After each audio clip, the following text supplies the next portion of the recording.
Terima kasih kerana memilih channel ini untuk mendapatkan berita terbaru setiap hari. Bagi anda yang pertama kali berada dalam channel ini, sila pertimbangkan untuk tekan butang like, subscribe dan komen video ini untuk penambahbaikan pada video akan datang. Berita politik, berita semasa, berita ekonomi, berita kesihatan, pendidikan dan segalanya ada dalam channel ini.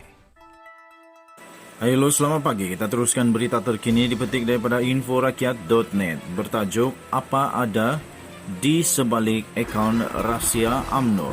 Pihak pendakwa raya dalam saman pelucutan hak terhadap UMNO membuat dakwaan mengejutkan pada Rabu lalu bahawa UMNO mempunyai akaun bank rahsia yang tidak diaudit untuk menerima sumbangan politik. Maklumat lanjut dijangka akan didedahkan di mahkamah, tetapi buat masa ini, inilah yang kita tahu mengenainya. Bilakah akaun ini dibuka?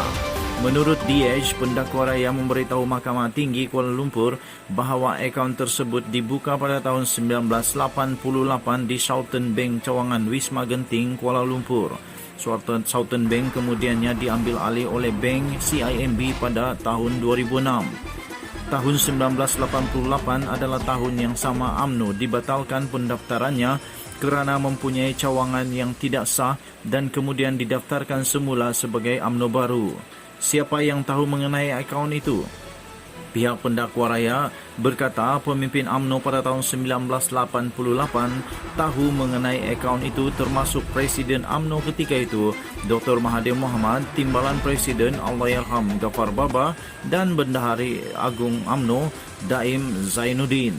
DH melaporkan bahawa Presiden, Timbalan Presiden dan Bendahari berikutnya mungkin tahu mengenai akaun tersebut kerana mereka menguruskannya. Ini menyokong kenyataan Mahathir pada tahun 2015 bahawa semasa menjadi Presiden Parti, sumbangan politik dimasukkan ke dalam akaun yang dikendalikan oleh 3 orang pemegang amanah, termasuklah dia sendiri. Mahathir berkata ketika meletakkan jawatan sebagai Presiden, dia mengarahkan wang tunai dalam akaun itu diserahkan kepada penggantinya, Abdullah Ahmad Badawi. Bagaimanapun, Timbalan Presiden UMNO Muhammad Hassan berkata dia tidak tahu parti itu mempunyai akaun rahsia. Berapa jumlah dalam akaun tersebut? Dilaporkan akaun itu mempunyai baki 193 juta ringgit Malaysia pada awal tahun lepas. Bagaimanapun, DH memetik siasatan polis menyatakan bahawa jumlah itu dikeluarkan pada pertengahan tahun lalu dan dipindahkan ke sebuah NGO dikenali sebagai Kelab Prihatin Graduan. Baki semasa dikatakan lebih RM2,700. Nama kelab ini juga tidak tertera dalam sebarang pencarian umum. Namun, terdapat satu lagi persatuan mempunyai nama yang hampir sama, iaitu Kelab Graduan Prihatin.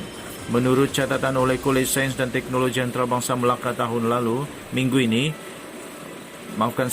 menurut catatan oleh Kolej Sains dan Teknologi Antarabangsa Melaka minggu lalu, Presiden Kelab Graduan Prihatin adalah Sarul Azwar Abdul Aziz. Pada Disember yang lalu, Harian Metro melaporkan bahawa Syarul Azwar, penerima darjat kebesaran Melaka, disenaraikan sebagai pengarah kewangan UMNO dan akaunten Barisan Nasional. Mengapa ia penting? Menurut pihak pendakwa raya, polis mendapati bahawa akaun UMNO yang disebut itu tidak diaudit dan wang tersebut dipercayai tidak pernah dicatat dalam penyata kewangan tahunan UMNO. Sumbangan politik yang tidak diaudit secara tunai juga melanggar Seksyen 14-1-D dan -DB Akta Pertubuhan 1966, kata pihak pendakwa raya. Seksyen 14-1-D mensyaratkan bahawa mana-mana pertubuhan yang mendaftar dengan Jabatan Pertubuhan Pendaftaran ROS perlu menyediakan penyata akaun tahunan kewangan sebelumnya bersama dengan imbangan duga yang menunjukkan kedudukan kewangan pertumbuhan pada akhir tahun kewangan. Penyata ini mesti diserahkan dalam masa 60 hari selepas mesyuarat agung tahunan diadakan. Seksyen 14-1-DB juga menghendaki bahawa pertubuhan itu juga perlu mengisytiharkan wang yang diterima dari mana-mana orang, organisasi, pihak berkuasa kerajaan atau agensi dari luar Malaysia. ROS diberi kuasa mutlak untuk membatalkan pendaftaran pertubuhan yang dengan sengaja melanggar sebarang undang-undang di bawah Akta Pertubuhan. Sekian berita.